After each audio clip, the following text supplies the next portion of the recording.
আসসালামু আলাইকুম এভরিওয়ান। এটা ছিল গত শুক্রবারের ভিডিও, যেখানে আমি সকালবেলা নাস্তা রেডি করছিলাম।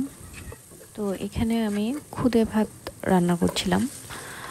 এমনিতে আমাদের তেমন খুদে ভাত খাওয়া হয় না, কিন্তু গত কিছুদিন আমার হঠাৎ কেন জানি খুদে ভাত খেতে ইচ্ছা করছিল। তো ভাবলাম যেদিন মন বাসায় থাকবে সেদিনই বানাবো, কারণ একা তো আর খেতে ভালো লাগে না। তো যেহেতু শুক্রবার ছিল আর মন বাসায় ছিল, তাই খুদে ভাত রান্না করছিলাম। তো আমি প্রথমে চালটাকে ভেজে নিলাম, তারপর এখানে গরম পানি দিয়ে দিলাম।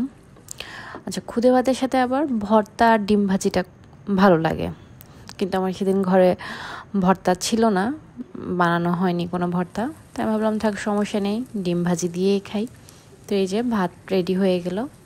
এরপর আমি অন্যদিকে চুলায় তেল দিয়ে ডিম ভাজি করে নিচ্ছিলাম। এমনি বলে যে ভর্তা দিয়েই বেসিক্যালি বেশি ভালো লাগে, তাও আমরা বললাম যেহেতু খেতেই ইচ্ছা করছে, কেননা ডিম ভাজি দিয়েই খেয়ে দেখি। তো এই তো রেডি করে ফেললাম। টু বি অনেস্ট তেমন খারাপ লাগে নাই, মানে ভর্তা ছাড়াও খাওয়াই যায়, ডিম ভাজি দিয়েও খুব মোটামুটি ভালোই লেগেছে, মনও খুব পছন্দ করলো। এই তো, থ্যাংকস ফর ওয়াচিং।